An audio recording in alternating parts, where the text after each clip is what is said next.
गांव में विमला नाम की एक विधवा बूढ़ी औरत अपने 2 बेटों बबलू और गुड्डू के साथ रहती थी।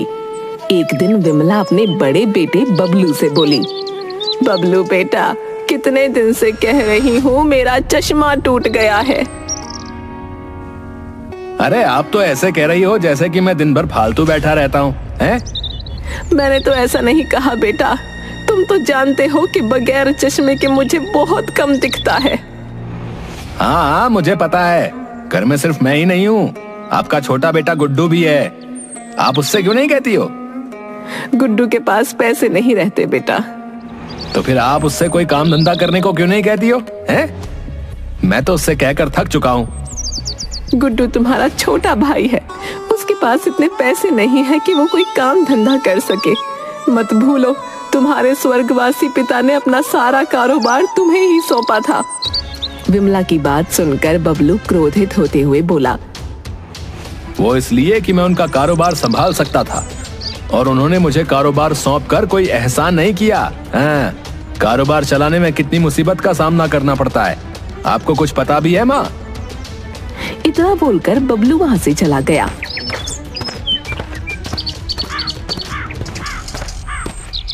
और विमला अपने घर के बाहर आंगन में बिछी चारपाई पर बैठकर आंसू बहाने लगी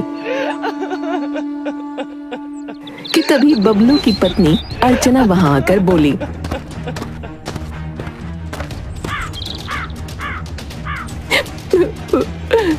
माँ जी, आपकी आंखों से जरा जरा सी बात पर गंगा जमुना बहने लगते हैं। बहू, तुम तो जानती हो मुझे बगैर चश्मे के बहुत कम दिखता है। मैं काफी दिनों से बबलू से चश्मा लाने की बात बोल रही हूँ। चश्मा मुफ्त का तो नहीं आता माँ जी, पैसों का आता है। आपका छोटा बेटा भी तो है, आप उससे अपनी जरूरत का सामान क्यों नहीं मंगाती? विमला ने अर्चना की बात का कोई जवाब नहीं दिया। अगले दिन विमला की पोती चमकी हाथों में एक चश्मा लाकर अपनी दादी से बोली, लीजिए दादी, आपका चश्मा। ये तो नया चश्मा है। हाँ दादी, ये नया चश्मा है। आप काफी दिनों से पिताजी से चश्मा लाने के लिए बोल रही थी ना? समझ गई बेटी, जरूर रात में बबलू मेरे लिए खरीद कर लाया होगा। विमला ने इतना कहा ही था कि तभी बबलू गुस्से से आग बबूला होता हुआ चमकी से बोला, चमकी, मेरी जेब से पैसे तुमने निकाले हैं? तुम चोरी भी करने लगी? पिताजी, मैंने दादी का चश्मा लाने के लिए कुछ पैसे निकाले थे, मैं आपको बताने ही वाली थी। चमकी ने इतना कहा ही था कि तभी अर्चना ने आकर एक थप्पड़ चमकी के गाल पर मार दिया। उसे चोरी कहते हैं चमकी? बबलू अपनी माँ की ओर देखकर बोला, माँ, मुझे आपसे ऐसी उम्मीद नहीं थी। जब मैं चश्मा खरीद कर नहीं लाया तो आप अपनी पोती से पैसे चोरी करवाने लगी। बबलू ने इतना कहा ही था कि तभी वहां गुड्डू आ गया और गुस्से से बोला, भैया, आपको माँ से इस तरह से बात करने का कोई हक नहीं। हाँ हाँ, पता है, सारे हक तो माँ ने तुम्हें ही दे रखे हैं ना। काम के न काज के, दुश्मन अनाज के। ऐसा नहीं है भैया कि मैं कोई काम नहीं करना चाहता। कब से मैं काम करने के लिए आपसे भिखारी की तरह पैसे मांग रहा हूँ और आप हर बार मुझे टाल देते हैं। मुझे तो आपकी नीयत पर शक होने लगा है। पैसे मेहनत से कमाए जाते हैं, अनपढ़ कहीं के। जानता हूँ भैया, पैसे मेहनत से कमाए जाते हैं, लेकिन शायद आप नहीं जानते कि आप जिन पैसों पर इतना इतरा रहे हैं वो पैसे मेरे पिताजी की ही मेहनत के कमाए हुए हैं, जिसमें मेरा भी बराबर का हिस्सा है। तभी विमला अपने बेटे गुड्डू से बोली, चुप रहो गुड्डू, क्या मैंने तुम्हें यही सिखाया है कि अपने बड़े भाई से तुम इतनी बदतमीजी से बात करो? नहीं माँ, मैं भैया से कोई बदतमीजी नहीं कर रहा, बल्कि अपने अधिकारों की बात कर रहा हूँ और मैं हर दिन आपका अपमान होते हुए नहीं देख सकता।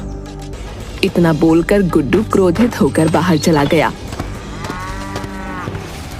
और एक पेड़ के नीचे बैठकर अपने पिता को याद करके आंसू बहाने लगा। तभी गांव का मुखिया उसके पास आकर बोला, अब क्या बात है रतन, तुम्हारी आंखों में आंसू? अब मैं आपको क्या बताऊं मुखिया जी, मैं अपने घर पर रोज अपनी माँ का अपमान होते हुए देखता हूँ और मैं चाहकर भी कुछ नहीं कर सकता क्योंकि मेरे पास पैसे नहीं है।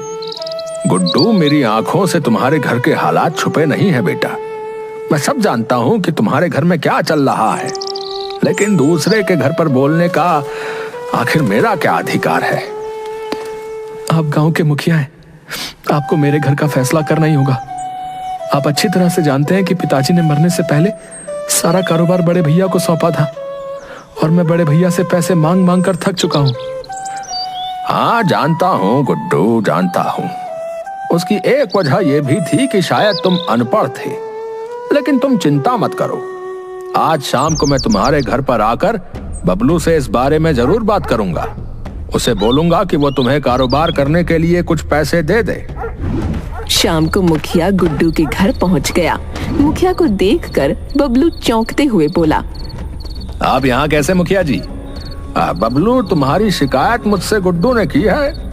आप कहना क्या चाहते हैं? तभी वहाँ गुड्डू आ गया। यही कि आप मुझे कारोबार करने के लिए पैसे कब देंगे? गुड्डू की बात सुनकर बबलू मुस्कुराता हुआ बोला, कौन से पैसे, कैसे पैसे? बबलू, पिता की संपत्ति में दोनों भाइयों का बराबर से हक होता है। हाँ, मुझे पता है। इतना बोलकर बबलू अलमारी से कुछ कागज निकालकर मुखिया को दिखाते हुए बोला, गुड्डू तो अनपढ़ है मुखिया जी, आप तो पढ़े लिखे हैं। आप देख लीजिए, इस कागज पर गुड्डू के अंगूठा है। इस कागज के अनुसार गुड्डू ने अपने हिस्से की भी सारी जायदाद मेरे नाम कर दी है। गुड्डू क्रोधित होता हुआ बोला, तो इसका मतलब यह है कि कुछ दिनों पहले आपने जो एक सादे कागज पर मुझसे जो अंगूठा लगवाया था, वो धोखे की नीयत से लगवाया था भैया।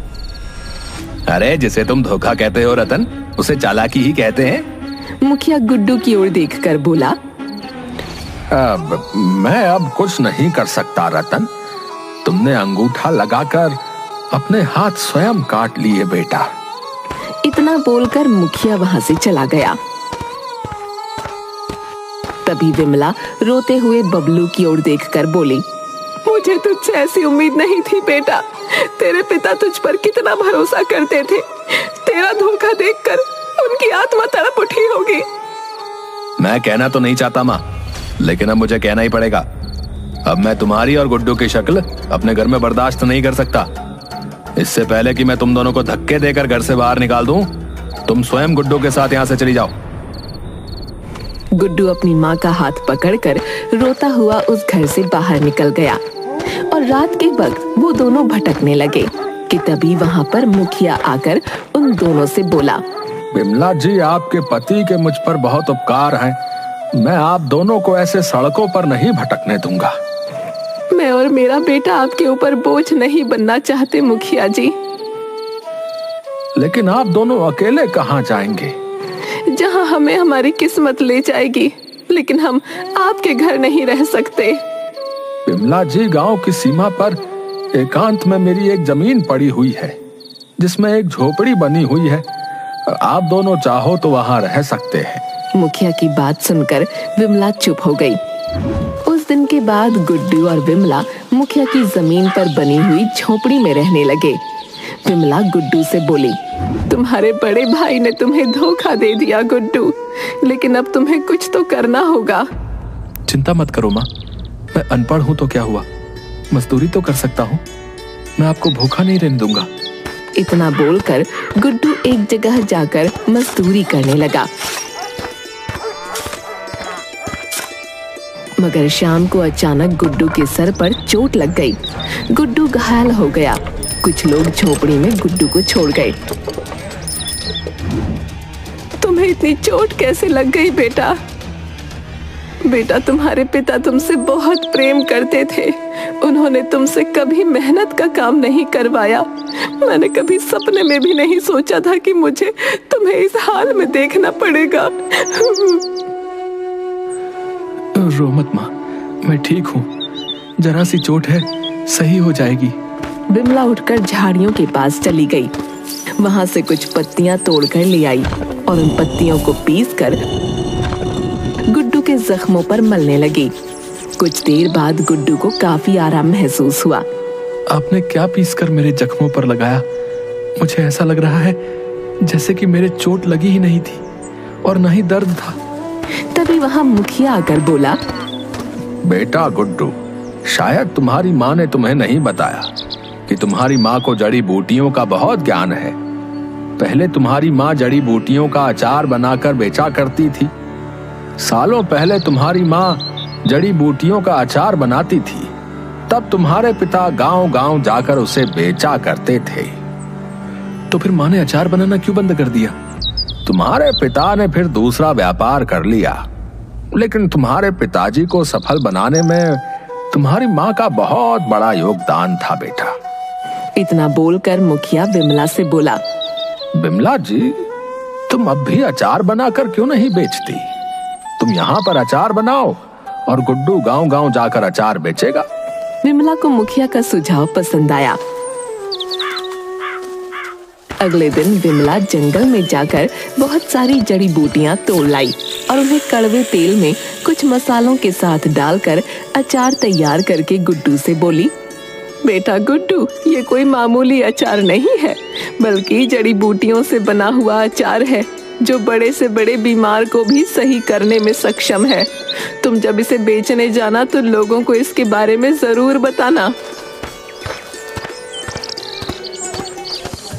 जादुई जड़ी बूटियों का अचार ले लो, जादुई जड़ी बूटियों का अचार ले लो, इसे खाओ और स्वस्थ हो जाओ। तभी एक स्त्री गुड्डू की ओर देखकर बोली, अरे भैया, क्या तुम्हारा अचार वाकई जड़ी बूटियों से बना है? हाँ दीदी, इसे मेरी माँ ने अपने हाथों से बनाया है। भैया, अगर ऐसी बात है तो लाओ, मुझे ये अचार चाहिए। गुड्डू ने उस स्त्री को अचार दे दिया और दूसरी जगह जाकर अचार बेचने लगा। शाम को गुड्डू ने कुछ पैसे लाकर अपनी माँ के हाथ पर रखे। माँ, आपने जितना भी अचार बनाया था वो सब बिक गया। ईश्वर की कृपा है बेटा, अभी बहुत सारा अचार रखा हुआ है, कल वो सब भी बेच आना। अगले दिन गुड्डू अचार बेचने चला गया। कुछ दिन ऐसे ही गुजर गए।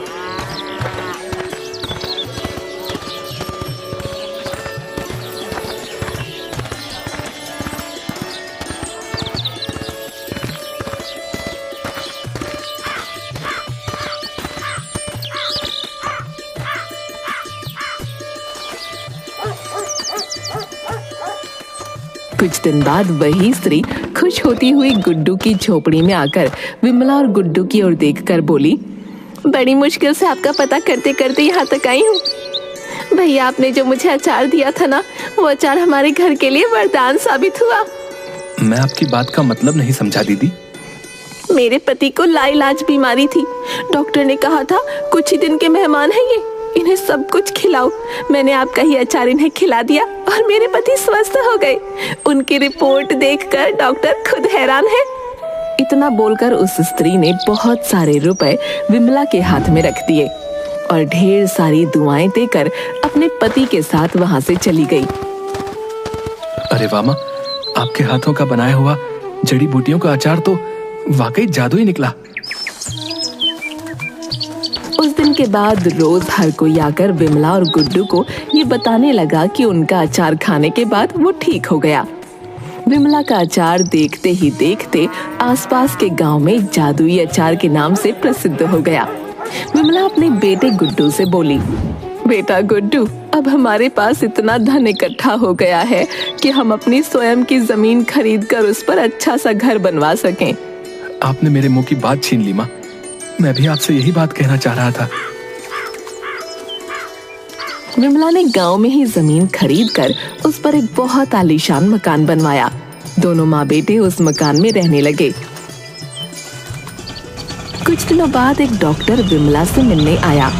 देखिए, मेरी समझ में नहीं आता कि आपके अचार में ऐसा क्या है कि बड़े से बड़े लाइलाज मरीज भी सही हो जा रहे हैं। आप अपने अचार में ऐसी कौन सी दवाई मिलाती हैं? मैं कुछ नहीं मिलाती डॉक्टर साहब, बस मुझे अपने बाप दादाओं से पुरानी जड़ी बूटियों का ज्ञान मिला था। मेरी दादी ने मुझे जड़ी बूटियों का अचार बनाना सिखाया था।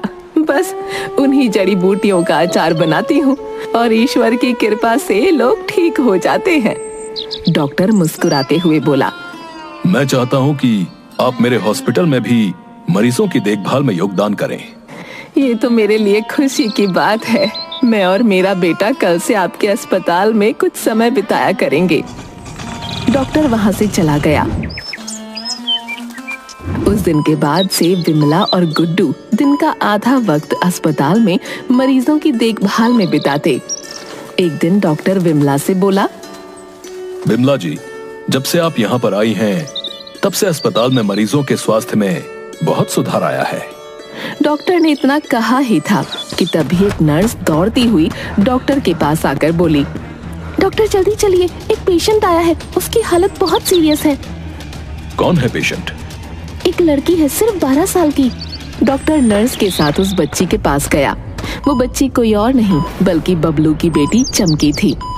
डॉक्टर साहब देखिए, पता नहीं क्या हो गया, ऐसे बहुत दिनों से मेरी बेटी ना कुछ खा रही थी ना कुछ पी रही थी। आप घबराइए नहीं, मैं देखता हूँ। इतना बोलकर डॉक्टर चमकी को चेक करने लगा।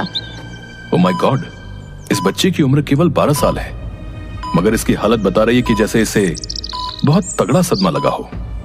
डॉक्टर साहब, मेरी बच्ची को अपनी दादी और चाचा से बहुत ज्यादा लगाव था, तो फिर इमीडिएटली उन सबको भी यहाँ पर बुलवाओ, वरना बच्ची का बचना बहुत मुश्किल है। पारिवारिक झगड़े की वजह से हमने इसकी दादी और इसके चाचू को घर से बाहर निकाल दिया था। अब किसी भी तरह से मेरी बेटी चमकी को ठीक कर दीजिए। अर्चना के कहने पर डॉक्टर ने चमकी को दोबारा चेक किया। तभी डॉक्टर के चेहरे पर मायूसी छा गई। डॉक्टर बबलू की ओर देखकर बोला, I am sorry, she is no more. आपकी बच्ची इस दुनिया में नहीं है। डॉक्टर की बात सुनकर बबलू और अर्चना फूट फूट कर रोने लगे। बबलू और अर्चना रोते हुए अस्पताल के बाहर आ गए। उन दोनों के बाहर आते ही डॉक्टर विमला के पास चला गया। क्या हुआ डॉक्टर साहब, आपके चेहरे पर मायूसी कैसी? अब आपको क्या बताऊं विमला जी, एक 12 साल की बच्ची, उसकी डेथ हो गई। अरे रे, ये तो बहुत बुरा हुआ। क्या नाम था उस बच्ची का? उसके पेरेंट्स चमकी चमकी कहकर रो रहे थे। चमकी का नाम सुनते ही गुड्डू और विमला के पैरों तले जमीन खिसक गई। मुझे जल्दी उसके पास ले चलिए। क्या आप उसे जानती हैं? मुझे डर है कि कहीं वो मेरी पोती तो नहीं। विमला और गुड्डू दौड़ते हुए चमकी के पास गए। गुड्डू चमकी को देखकर फूट फूट कर रोने लगा। विमला चमकी का हाथ पकड़कर फूट फूट कर रोने लगी। तुम ऐसे नहीं जा सकती चमकी, मैं कुछ दिनों बाद तुमसे वैसे ही मिलने आने वाला था। तभी उसके चेहरे पर चमक आ गई। वो गुड्डू से बोली, जल्दी से जड़ी बूटियों वाला अचार लेकर आ, इसकी नब्ज बहुत धीमी है, ये ठीक हो सकती है। गुड्डू दौड़ता हुआ जड़ी बूटियों का अचार ले आया। विमला ने चम्मच से उस अचार को चमकी को चटाते हुए कहा, चमकी बेटा, आंखें खोलो, मैं तुम्हारी दादी तुम्हें लेने आई हूँ। विमला की आवाज सुनकर चमकी को अचानक होश आ गया। अपने सामने दादी को देखकर चमकी दादी के गले लग गई। विमला जी, मैंने अपने करियर में ऐसा पहला केस देखा है। चाचू दादी, आप दोनों मुझे छोड़कर कहाँ चले गए थे? अब तो आप मुझे छोड़कर कहीं नहीं जाएंगे ना? नहीं चमकी, मैं तुझे कहीं छोड़कर नहीं जाऊंगा। और मैं तुझे हमेशा अपने पास रखूंगी। जा बेटी, बाहर तुम्हारे माता पिता रो रहे हैं, उन्हें जाकर चुप करा। उन्हें बता कि ईश्वर की कृपा से अब तो ठीक हो गई है। अपनी दादी की बात सुनकर चमकी दौड़ती हुई अस्पताल के बाहर आ गई और पीछे से बबलू के गले से लिपट गई। अर्चना की खुशी का ठिकाना नहीं रहा। हमारी बेटी सही हो गई, बबलू, हमारी बेटी सही हो गई। हाँ अर्चना, मुझे तो अपनी आंखों पर विश्वास नहीं हो रहा है, लेकिन ये चमत्कार हुआ कैसे? अभी वहाँ पर डॉक्टर आकर बोला, देखिए, तुम्हारी माँ और तुम्हारे भाई की वजह से ही तुम्हारी बेटी आज जिंदा है।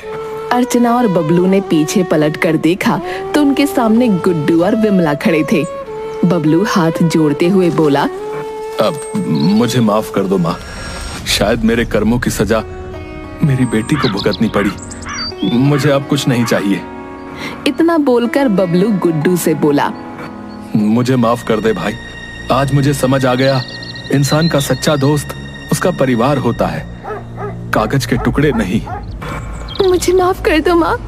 विमला और गुड्डू ने उन दोनों को माफ कर दिया। उस दिन के बाद वो सब फिर से एक साथ रहने लगे।